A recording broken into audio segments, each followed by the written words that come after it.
Bonjour à tous les supporters du Real Madrid et fans de football en général. Aujourd'hui dans cette vidéo, on va parler ensemble et commenter ensemble une rumeur qui prend de plus en plus d'ampleur dans les différents médias espagnols, français mais aussi à l'international, aussi notamment sur les différents réseaux sociaux et les sources proches du dossier Real Madrid-Paris Saint-Germain Kylian Mbappé. Parce qu'apparemment, Kylian Mbappé devrait signer au Real Madrid d'ici la date fatidique, d'après ses rumeurs et ses sources, du 23 juillet. Alors, pourquoi, à mon sens, ça peut être intéressant? Pourquoi cette date en tout cas fait sens? Et surtout pourquoi je pense aussi que Kylian Mbappé doit signer au Real Madrid avant le 23 juillet? Parce que je pense que s'il signe pas avant cette date, ça ne se fera pas. Même si bien entendu le mercato peut être long et que tant qu'Mbappé ne prolonge pas, bien sûr le PSG n'aura qu'une seule option, ce sera de le vendre cet été pour se faire un peu d'argent dessus. Et globalement plus Mbappé attendra de vouloir partir, et du moins plus la date fatidique du mercato final va arriver, plus le PSG devra en tout cas être sous pression pour le vendre, pour ne pas le perdre libre l'année prochaine, pas pouvoir en tout cas reconstruire derrière, et surtout devra faire baisser son prix par rapport au Real Madrid qui bien sûr n'attend que ça. Le Real Madrid et le Paris Saint-Germain qui ont tous les deux des relations assombries, très refroidies, et forcément le Real Madrid déjà de base n'a pas forcément envie de donner beaucoup d'argent ou trop d'argent au Paris Saint-Germain, et le Paris Saint-Germain n'a pas spécialement envie de laisser sa star au Real Madrid. Déjà pour des questions de concurrence, compétitivité, Ligue des Champions, tout ça, et de rivalité bien entendu, que les deux sont instaurés en ce moment au niveau des négociations, etc. Et vu que c'est tendu, forcément t'as pas envie de faire plaisir au rival, t'as pas envie de courber les chines et finalement d'abdiquer en tout cas ta position, ça serait quand même l'un comme pour l'autre un peu compliqué. Après si imaginons le Real Madrid ne signe pas Mbappé cet été, moi je pense qu'ils iront quand même signer un attaquant de classe mondiale, car tu peux pas faire une saison de transition en comptant encore une fois que sur la noisette Mbappé qui t'a mis déjà plusieurs clims et qui pourrait très bien le refaire et qui pourrait très bien reprolonger un nouveau contrat avec le Paris Saint-Germain, car aujourd'hui il doit notamment voir l'émir ou du moins cette semaine pour voir comment ça va se passer par rapport à sa position, est-ce qu'il prolonge ou pas, et s'il prolonge pas le PSG va le mettre sur le marché des transferts. Chose qui arrangerait Mbappé parce que lui veut rester dans le rôle du gentil qui a dit qu'il honorait son contrat comme il l'a promis en 2022 jusqu'à 2024, et globalement au moins lui il aura fait sa part du marché, aider le PSG à atteindre quelques objectifs en tout cas en étant présent, et le PSG du coup passerait dans le rôle du méchant en voulant vendre sa star qui veut pas prolonger, tu vois. Mais d'un côté comme de l'autre il y a quand même encore des embrouilles, et je pense quand même qu'en interne tout est bien ficelé, la communication est bien dosée, même si Mbappé de son côté par exemple continue de se voir dans le projet parisien, il partage par exemple le calendrier de la Ligue 1, il se projette en permanence dans ses tweets, etc.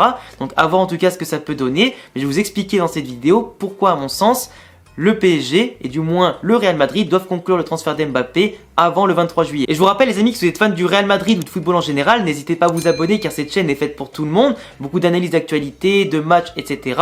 Donc n'hésitez pas. En plus de ça, on est bientôt 60 000 abonnés sur la chaîne, ça fait super plaisir.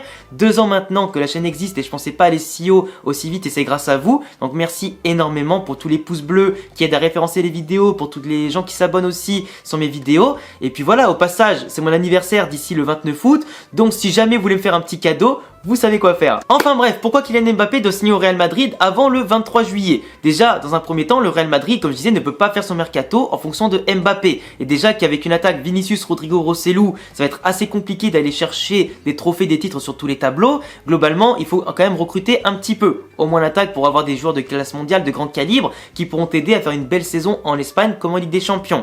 Mais globalement, le Real Madrid cet été va commencer à se préparer d'ici le 23 juillet en partant dans sa tournée estivale aux États-Unis. Il y aura 4 matchs intéressants contre Milan AC, contre Manchester United, la Juventus et le Barça. D'ailleurs contre le Barça ce sera le deuxième classico amical en 2 ans, chose qui n'est jamais arrivée dans l'histoire en tout cas en général. L'année dernière, classico perdu par le Real 1-0 au but de Rafinha, but magnifique mais un match qui était hyper fade avec 2 équipes qui n'étaient pas prêtes physiquement ni techniquement ni rien, et globalement c'était pas un match intéressant. J'avais fait une nuit blanche pour faire le débrief ensuite derrière et j'ai directement regretté entre le résultat et le match de merde que j'ai vu. J'en ai encore les boules rien que d'en parler, et j'espère cette année que ce sera quand même meilleur. Et d'ailleurs au passage, aux États-Unis, les places là-bas se vendent entre 250 $ et 500 $ en moyenne pour ce match-là, voire des places à 3000 4000 $ de ce que j'ai vu. Donc j'espère pour ceux qui vont acheter que le spectacle sera en rendez-vous.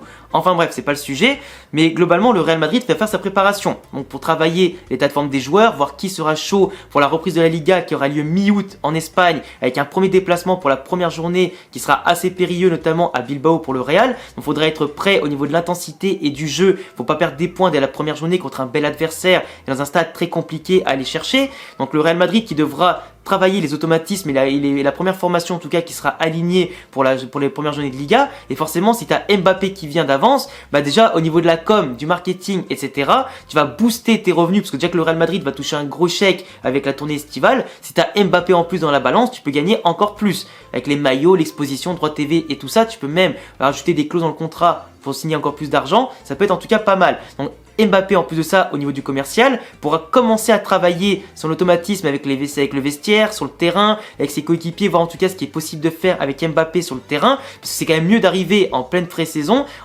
que d'arriver fin août, juste avant la reprise de la Liga, la Ligue des Champions, avec du coup un vestiaire que tu connais pas, des gens que tu connais pas. C'est quand même compliqué. Même si tu as en général des bonnes capacités footballistiques, etc., qu'en plus Mbappé parle espagnol, donc pour s'intégrer, c'est plutôt pas mal. Mais globalement, même s'il y a des grands joueurs qui arrivent toujours à se faire une place en arrivant en fin du mercato, c'est quand même mieux pour l'équilibre de l'effectif de venir à la pré-saison et comme ça au moins il y a moins de problèmes. Donc au niveau commercial et du terrain, ça pour le Real Madrid c'est normal pour préparer l'effectif et éviter d'être dans le bordel. Et aussi si Mbappé au moins on sait clair et net qu'il vient pas avant le 23 juillet, ça laisse un mois au Real Madrid pour trouver des pistes en tant qu'ailier ou attaquant pour renforcer l'effectif. Donc du coup au moins ça laisse quand même du temps et du budget pour cette année. Et après le budget pour l'année prochaine tu verras et tu pourras même justement faire des recrues en fonction pourquoi pas d'Mbappé ou pas l'année prochaine. Et puis en plus de ça, vous pensez vraiment que Florentino Pérez va laisser son effectif sans gigastar pour l'ouverture du nouveau stade? Les travaux vont être finis fin 2023. Vous pensez vraiment qu'il va laisser l'effectif actuel? Alors certes, il y a beaucoup de stars en défense, au milieu de terrain, il y a aussi Vinicius devant et tout ça, mais sans grande figure de proue qui de base devait être bien sûr Benzema, le Ballon d'Or, avant de prendre sa retraite en 2024 et en tout cas sortir par la grande porte en connaissant le grand stade avec Kroos et Modric, bah du coup, s'il n'y a pas Mbappé, ou du moins une grosse star devant, c'est quand même un peu moins fringant, tu vois. Et connaissant Florentino Pérez, il veut absolument qu'il y ait les gigagalactiques à la hauteur d'un stade gigagalactique. Par rapport au Paris Saint-Germain, parce que c'est aussi important de parler du Paris Saint-Germain, Luis Enrique va signer du coup là comme dans quelques heures. Donc forcément Enrique, il a pas envie de faire une pré-saison avec un effectif qui risque de lui filer entre les doigts, ou du moins des stars qui risqueraient de partir. Donc tu prépares pas une saison avec des mecs que t'es pas sûr qu'ils restent ou pas. Donc plus vite il est fixé sur l'effectif qu'il aura pour cet été et du coup pour l'année prochaine, comme ça il pourra commencer à préparer son 11 de départ, voir éventuellement avec la vente d'Mbappé quel joueur il pourra acheter pour compléter son effectif et jouer avec le football qu'il aime et qu'il souhaite mettre en place. Donc forcément pour la planification autant du Real Madrid que du PSG, c'est primordial la vente de Kylian Mbappé avant le 23 juillet. Ça laisse un mois et demi à tout le monde pour se préparer, c'est parfait. En plus de ça, s'ils vendent, bah forcément tu rentres dans les clous du fair play financier, t'économises un salaire énorme au Paris Saint-Germain, tu pourras redistribuer sur plusieurs joueurs, plus l'argent du transfert qui pourra t'aider à reconstruire l'effectif, parce que s'il part gratuit l'année prochaine, ben certes tu auras plus ton salaire sur les bras mais tu n'auras pas d'argent pour te reconstruire, du moins beaucoup moins que prévu. Et avec le fair play financier,